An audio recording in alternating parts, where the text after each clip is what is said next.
Students welcome to our YouTube channel commerce with Kanojia ma'am. तो students, आज की जो हमारी वीडियो का टॉपिक है वो है chapter number 6 small taxable person chapter का फर्स्ट पार्ट वीडियो, जिसके अंदर हम कवर करेंगे कंपोजिशन स्कीम अंडर जीएसटी कि कंपोजिशन स्कीम जीएसटी के अंदर किस तरीके से आती है, क्या उसकी एलिजिबिलिटी है, ये इसके अंदर हम पढ़ेंगे। तो देखिए, चलिए student, let's start today's topic. Composition scheme under GST. Composition scheme is a simple and easy scheme under GST for taxpayers. जो कंपोजिशन स्कीम है एक सिंपल और इजी स्कीम है टैक्स पेयर्स के लिए। The basic principle underline the composition scheme is to minimise the burden of compliance for small tax payers. देखिए, जो ये कंपोजिशन स्कीम है ये क्यों लाई गई? जो स्मॉल टैक्स पेयर हैं, छोटे छोटे जिन्होंने मतलब अपने मान लो ऑर्गेनाइजेशन खोल रखी हैं, छोटे स्केल पर जो वर्क कर रहे हैं, उनके लिए बर्डन को, टैक्स का बर्डन कम करने के लिए कंपोजिशन स्कीम बनाई गई है। ठीक है, small tax payers can get rid of tedious GST formalities and pay GST at a fix rate of turnover. जो स्मॉल टैक्स पेयर्स हैं उनके लिए क्या कर दिया गया है, जीएसटी की फॉर्मेलिटीज को उनसे छुटकारा दिलाया गया है। ठीक है, और जो एक फिक्स रेट पे जीएसटी पे करने के लिए जो टर्नओवर पे है वो उनके लिए एक सुविधा लाई गई है। Section 10 of the GST law contains the provision with respect to the registration of a tax payer under composition scheme. जो सेक्शन 10 है जीएसटी लॉ का, वो क्या, उसके अंदर क्या प्रावधान है?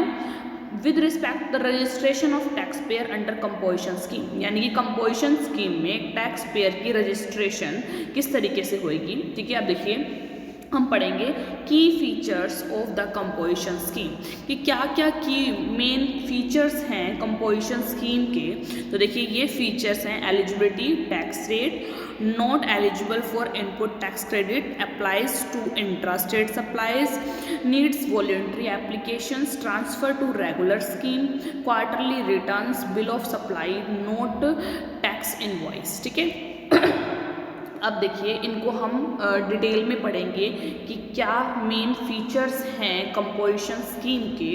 फर्स्ट है eligibility. Under composition scheme not everyone is eligible to enrol under this scheme. हर पर्सन इसके अंदर एनरोल होने के लिए एलिजिबल नहीं होता। It is meant for tax payer whose aggregate turnover does not exceed specified limit threshold in a financial year. देखिए, जो एक specified limit, threshold limit set की है गवर्नमेंट ने, उस जो लिमिट को जो क्रॉस कर जाते हैं उनके लिए कंपोजिशन स्कीम नहीं है, और जो क्रॉस नहीं करते, मतलब उस थ्रेशोल्ड लिमिट के नीचे हैं, उन पर्सन के लिए कंपोजिशन स्कीम है। यानी कि जो थ्रेशोल्ड लिमिट सेट की गई है, उस थ्रेशोल्ड लिमिट के अंडर जो पर्सन आते हैं जिनका टर्नओवर उस थ्रेशोल्ड लिमिट से कम होता है, वो ही कंपोजिशन स्कीम के अंदर एनरोल होने के लिए एलिजिबल पर्सन होते हैं। ठीक है, आगे देखिए, tax rate. Under composition scheme rate of the tax is prescribed will be less than regular GST. देखिए, नॉर्मल सी बात है, स्कीम है, कंपोजिशन स्कीम है, दैट मीन्स जो जीएसटी की जो नॉर्मल टैक्स रेट है उससे कम इसकी टैक्स रेट होगी। ठीक है, तो जो कंपोजिशन स्कीम के अंदर जो रेट ऑफ टैक्स होगी वो जो रेगुलर जो चल रही है, नॉर्मल जीएसटी की रेट चल रही है, उससे कम होगी। ठीक है, ये तो नॉर्मल सी बात है। थर्ड है not eligible for input tax credit. देखिए, इनपुट टैक्स क्रेडिट के लिए एलिजिबल नहीं है। Tax paid under composition scheme does not qualify for input tax credit. देखिए, इनपुट टैक्स क्रेडिट आपने पढ़ा होगा, मैंने पीछे नहीं, सॉरी आगे आएगा ये इनपुट टैक्स क्रेडिट। क्या होता है कि आपने, जैसे मान लीजिए आप एक मैन्युफैक्चरर हैं, ठीक है, आप शू बनाते हैं। ठीक है, तो शू बनाने के लिए जो रॉ मटेरियल आप लेके आएंगे उस पर आप जीएसटी पे करेंगे। ठीक है, और लास्ट में जब आपका शू प्रिपेयर हो जाएगा तो लास्ट में जो फाइनल कस्टमर होगा वो भी जीएसटी पे करेगा। तो जो आपने रॉ मटेरियल पे इनपुट लिया है, मतलब टैक्स जो पे किया है, वो आप जो फाइनल जो टैक्स जो आपने कस्टमर से कलेक्ट किया है उसमें से, मतलब कि आप गवर्नमेंट को आईटीसी क्लेम देंगे कि हमारा इतना आईटीसी क्लेम होगा, तो वो कट करके गवर्नमेंट आपको दे देगी, आईटीसी क्लेम दे देगी। लेकिन जब अगर आप कंपोजिशन स्कीम के अंडर आते हैं तो वहाँ आपके पास इनपुट टैक्स जो क्रेडिट है उसको लेने के लिए आप एलिजिबल नहीं होंगे, ठीक है, ये ध्यान रखिएगा। आगे देखिए, applies to intra state supplies, ये अप्लाई होता है इंट्रा स्टेट। देखिए इंट्रा स्टेट होता है दो स्टेट के बीच में, इंट्रा स्टेट एक ही स्टेट के बीच में, लाइक हम हरियाणा में हैं तो हरियाणा के ही जगह में जो सप्लाई हो रही है, हरियाणा के ही डिस्ट्रिक्ट के बीच में सप्लाई होगी तो वो कहलाएगी इंट्रा स्टेट सप्लाई। और आप सिर्फ इंट्रा स्टेट सप्लाईज के जो मामलों में ही आप कंपोजिशन स्कीम के लिए एलिजिबल हो सकते हैं, ठीक है। Under composition scheme only intra state supplies are covered, ठीक है, इंट्रा स्टेट सप्लाई ही कवर होती है, इंटर स्टेट नहीं होती। And inter state supplies will come under regular GST. और अगर आप इंटर स्टेट सप्लाई कर रहे हैं, दैट मीन्स आप एक हरियाणा से किसी दूसरे स्टेट में, पंजाब में सपोज कीजिए आप अपनी सप्लाई भेज रहे हैं, तो आपके ऊपर रेगुलर जीएसटी की रेट लगेगी, regular GST tax rate charge होगी, ठीक है। फिफ्थ है हमारा नीड्स वॉलंटरी एप्लीकेशन। देखिए under composition scheme taxpayer need to make voluntary registration every year. देखिए अगर आप इसके लिए एलिजिबल, कंपोजिशन स्कीम के लिए एलिजिबल होना चाहते हैं तो आपको वॉलंटरी टाइम टू टाइम आपको एप्लीकेशन मतलब रजिस्ट्रेशन करवाना पड़ेगा जीएसटी के अंदर, ठीक है। आगे देखिए, सिक्स्थ है transfer to regular scheme. Regular scheme में आप कैसे ट्रांसफर हो जाएंगे? Under composition scheme if the taxpayer crosses the minimum specified turnover limit then he will be transfer to regular scheme. देखिए हमने यहाँ बात करी है कि एलिजिबिलिटी कब होगी, जब एक टैक्स पेयर का टर्नओवर थ्रेशहोल्ड लिमिट से कम होगा, यानी थ्रेशहोल्ड लिमिट के अंदर अंदर होगा तो वो कंपोजिशन स्कीम के लिए एलिजिबल होगा। लेकिन कंपोजिशन स्कीम के अंडर एलिजिबल होते होते अगर उसका टर्नओवर थ्रेशहोल्ड लिमिट को क्रॉस कर जाता है तो फिर वो रेगुलर स्कीम में ट्रांसफ़र हो जाएगा, नॉर्मल जीएसटी रेट फिर वो उसको पे करनी पड़ेगी, ठीक है। आगे देखिए, quarterly returns.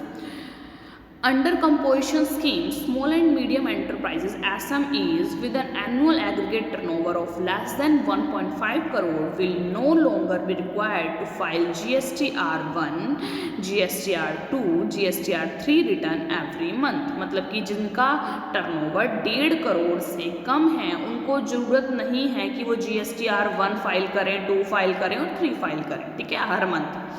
Instead, SMEs will be allowed to file quarterly GST returns and make quarterly GST payment। इसके मतलब इंस्टेड इसको छोड़कर जो उनको अलाउ होता है कि वो क्वार्टरली फाइल कर सकते हैं GST returns and make quarterly GST payment, और GST की पेमेंट क्वार्टरली कर सकते हैं। अदरवाइज दूसरे जो पर्सनस हैं उनको मंथली करते हैं, ठीक है, मतलब GSTR1, 2 और जो 3 एवरी मंथ भरते हैं, फाइल करते हैं, उनसे उनको छुटकारा है, ठीक है। ये देखिए, return under composition scheme, quarterly returns और एनुअल रिटर्न। तो देखिए क्वार्टरली रिटर्न्स, देखिए due date for payment of tax का, देखिए पेमेंट ऑफ टैक्स की ड्यू डेट कब होएगी? ऑन और before the due date of filing of return, या तो उसी दिन या उससे पहले जो ड्यू डेट है, ड्यू डेट के दिन या फिर ड्यू डेट से पहले जब आपने रिटर्न फाइल किया था उस डेट को कर सकते हैं आप, ठीक है, ड्यू डेट वो मानी जाएगी। और due date for filing of return, अगर रिटर्न जो फाइल किया उसकी ड्यू डेट कब मानी जाएगी? Within 18 days after end of such quarter. उस जब क्वार्टर का एंड हो रहा है उसके 18 दिन के अंदर अंदर, ठीक है, उसके बाद के 18 दिन के अंदर अंदर उसकी ड्यू डेट मानी जाएगी।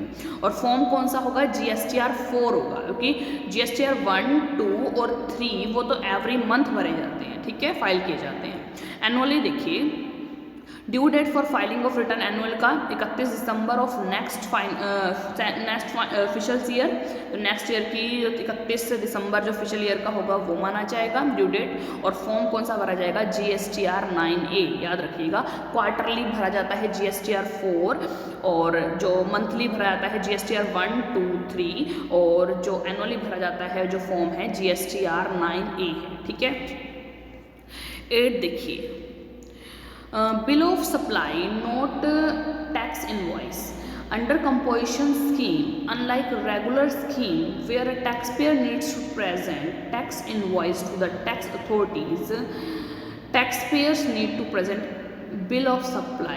देखिए, जैसे कि अगर दूसरे जो नॉर्मल स्कीम के अंदर आते हैं उनको टैक्स इनवॉइस दिखाना पड़ता है, तो इसके अंदर जो कंपोजिशन स्कीम के अंदर आते हैं उनको बिल ऑफ सप्लाई आपको सामने प्रेजेंट करना होगा। ठीक है, तो जैसे कि नॉर्मल जीएसटी में टैक्स इनवॉइस चलता है और इसके अंदर के कंपोजिशन स्कीम के अंदर बिल ऑफ सप्लाई चलता है। ठीक है, तो ये स्टूडेंट्स ये हमारे की फीचर्स हैं कंपोजिशन स्कीम के, कि अगर आप कंपोजिशन स्कीम के अंडर आना चाहते हैं तो उसकी क्या एलिजिबिलिटी रहेगी, आप एलिजिबल हो या नहीं हो, थ्रेशोल्ड लिमिट क्या है, टैक्स रेट क्या रहेगी, इसमें इनपुट टैक्स क्रेडिट के लिए आप अवेलेबल मतलब कि एलिजिबल नहीं रहोगे, ये सब चीज़ें इसके की फीचर्स के अंदर आती है। और बहुत इंपॉर्टेंट क्वेश्चन है स्टूडेंट्स, ये क्वेश्चन मोस्ट ऑफ देखा है मैंने कि आता है क्वेश्चन, तो अच्छे से कर लीजिएगा, चाहे 4 मार्क्स में आए चाहे थोड़ा सा बड़ा करके आपके लॉन्ग क्वेश्चन में दे दिया जाए इसे